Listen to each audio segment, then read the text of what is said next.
Hello, everybody, and welcome to Critical Hits Month-a-zaki. I'm Matthew. I'm Kyle. And I'm David. Today we're talking about The Wind Rises, Miyazaki's Bon Voyage movie. And in this story, what happens is there's a boy named Jiro who grows up falling in love with aviation, especially with airplanes. And originally he wishes to fly them himself, but because of his physical condition, because he has poor eyesight, he knows he'll never be able to fulfill this dream. So instead, his dream becomes the desire to create fantastic airplanes.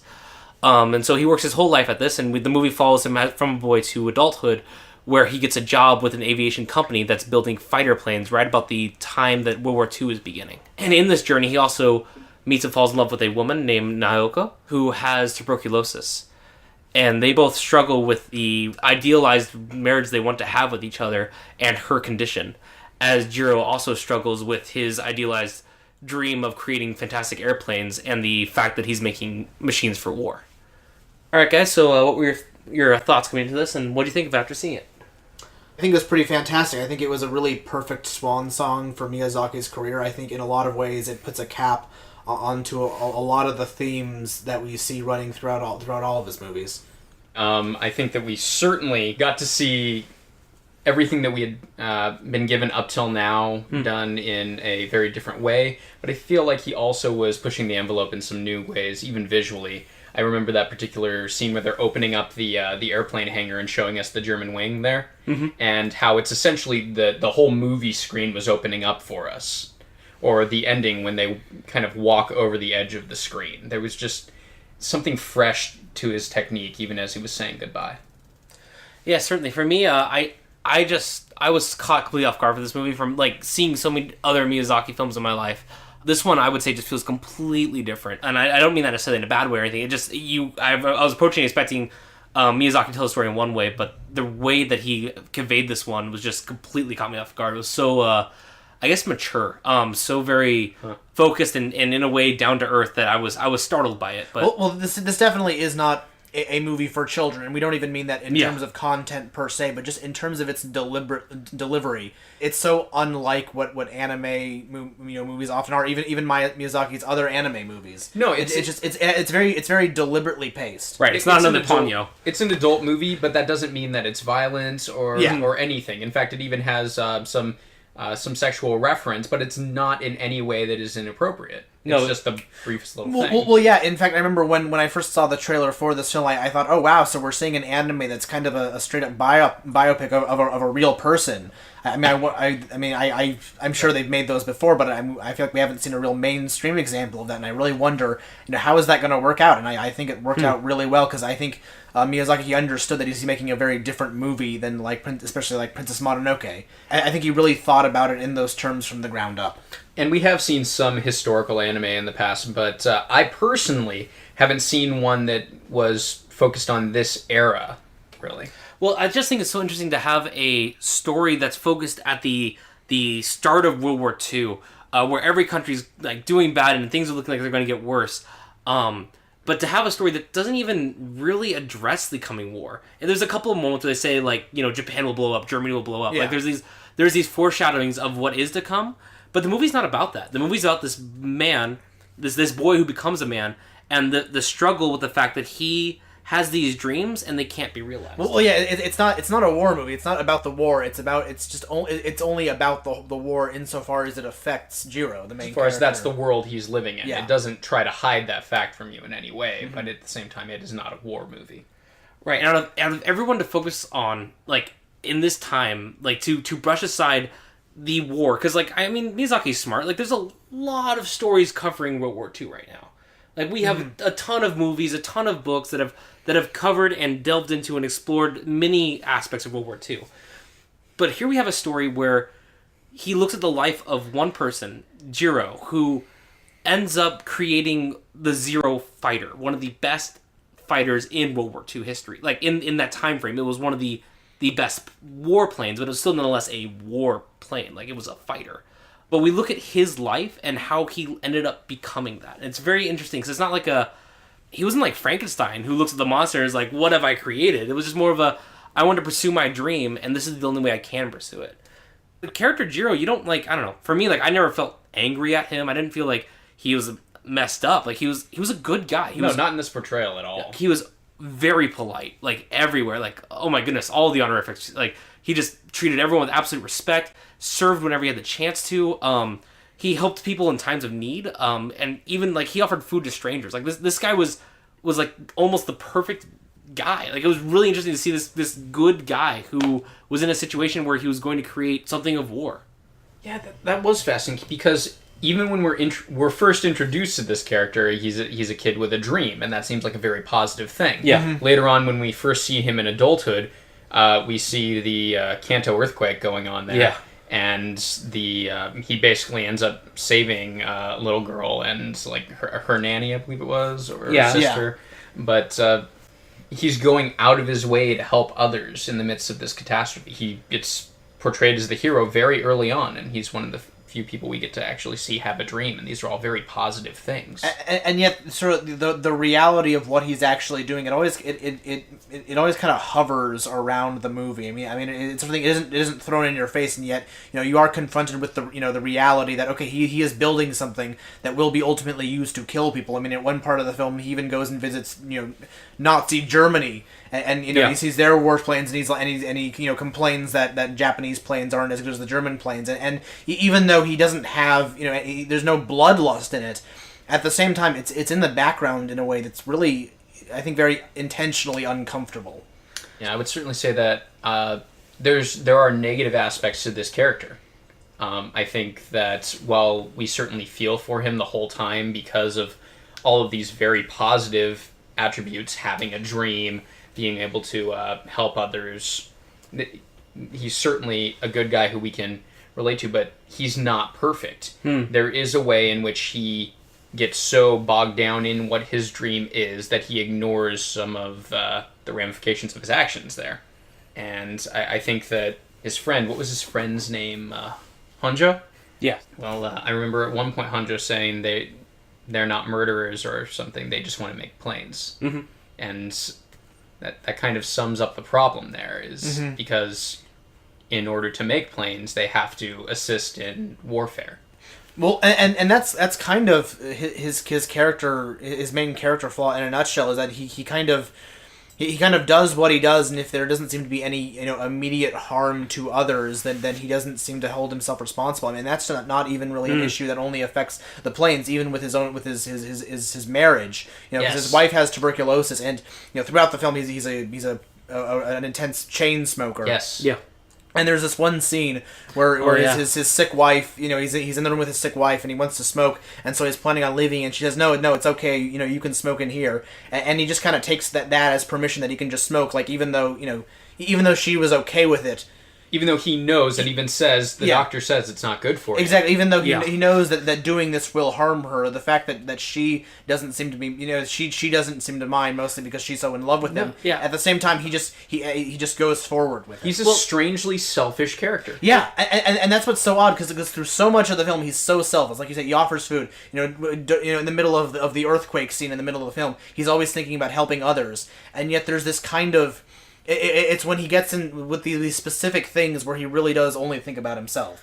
So, but my thing is, I don't know if it's so much selfishness as habit. So like for understanding, like for me, I look at this character and I just see the idealized standard for the Japanese man, what a Japanese man ought to be. And for him, like, yeah, he's making planes, and he doesn't see a problem with that because like it's his job. Like he's not going to ask questions because it's not his place to ask questions. He's going to do what he's told. Yeah. And the same thing with the smoking. Like, it's more of a habit of he needs this cigarette, like, to just function. Like, it's like breathing for him. So he's always smoking. And and even at the cost of his wife's health. Which, like, yeah, that's completely messed up and selfish. But it's interesting to see how they're both, to me at least, habits that he's instilled himself. Well, it creeps up on him. It's not something. It's a kind of thing where you don't even really get the impression he's making the conscious decision to be selfish. No, it's just kind of something he does. You kind of miss it. In fact, when it gets pointed out, it's really surprising. You kind of want to take his side. Yeah, is what you want to do.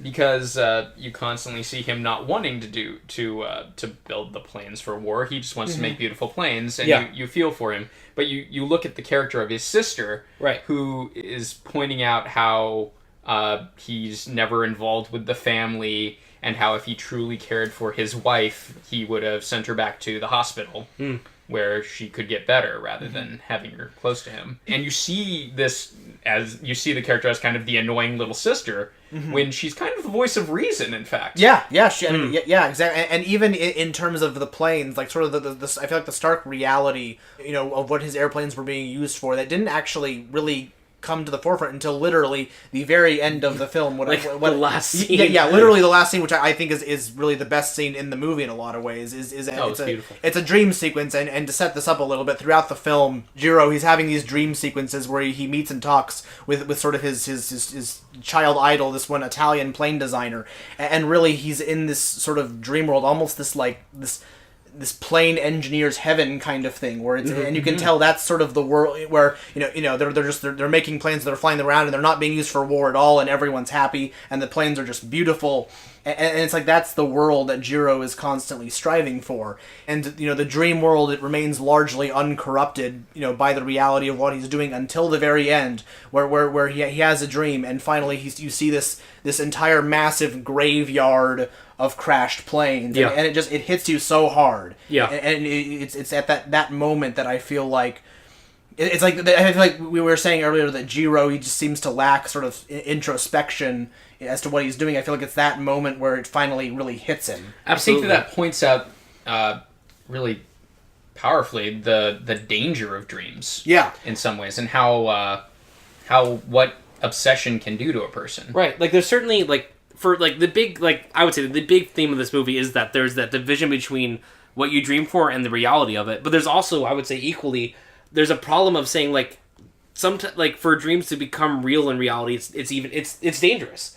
So with him, at that scene in that graveyard, they the two of them watch a bunch of Zero fighters fly by, and as they fly by, the character Jiro, he says not a single one of them is going to come back home. And it's just so haunting because the moment before, you saw the first test run of a Zero. Yeah. And as it lands, the pilot gets out and shakes Jiro's hand and says, "It flies like a dream." And it's just for me, that was a chilling moment because you realize Jiro has been, through making this fighter plane, pursuing his dream of making a fantastic, beautiful machine. And he, in a horrible way, has succeeded.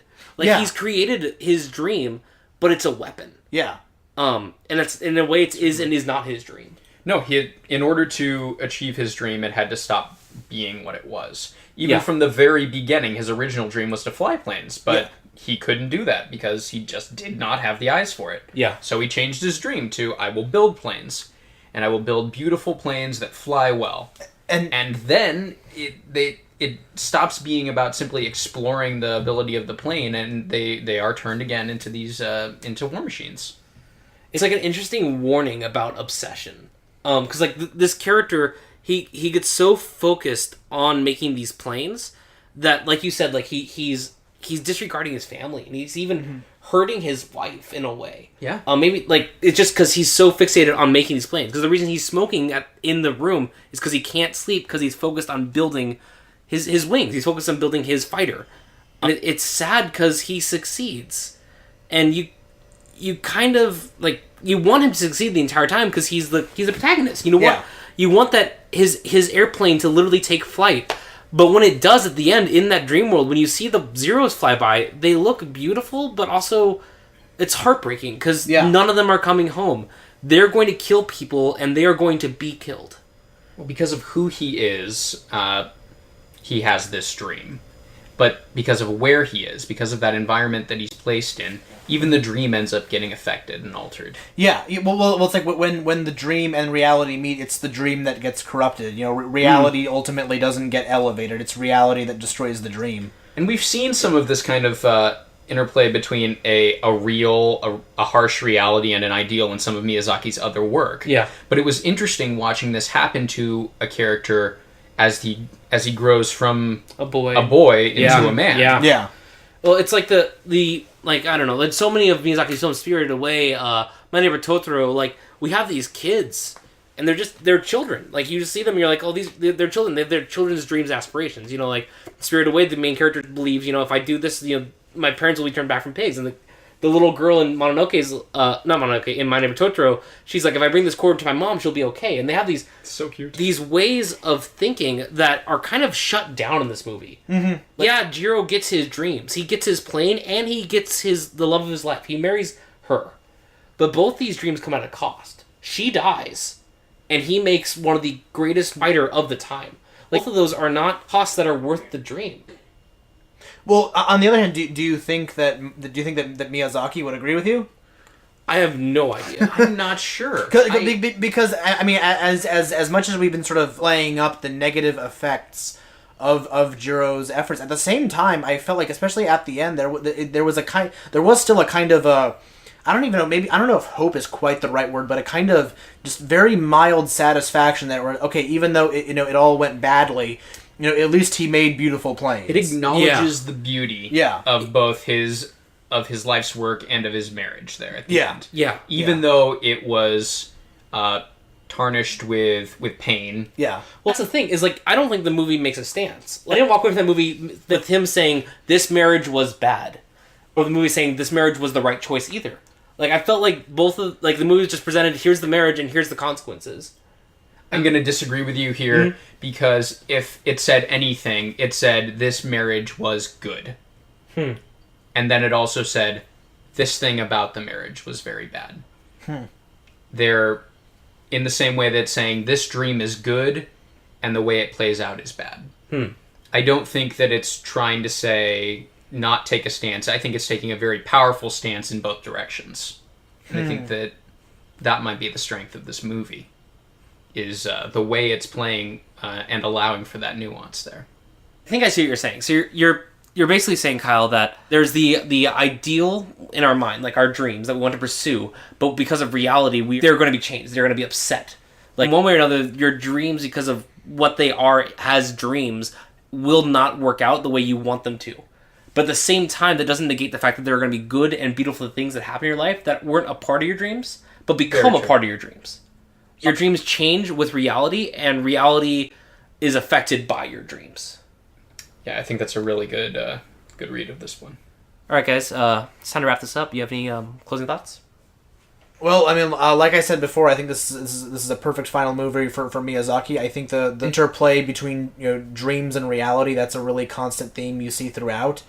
And I really get the impression that in a lot of ways, while Miyazaki is a pessimist about the world, he really does at the same time want to see a lot of good in it. And I think that constant struggle is something that you saw that was pretty central in Jiro's character. And so I think that I think that really, in a lot of ways, this is Miyazaki's most personal film.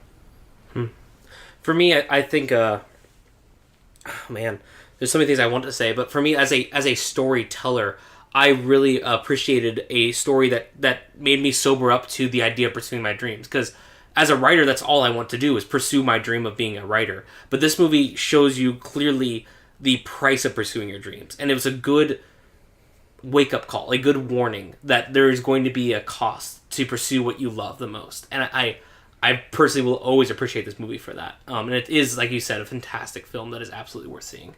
At the same time, I will also say that it never stops telling you that a beautiful dream is still beautiful. Yes. Yeah. I think the warning is not to let it become corrupted in any way, but that dreams are still very beautiful. Yeah. All right, guys, thank you so much for joining us this week, and I hope you've enjoyed Month-a-zaki as much as we have. Until next time.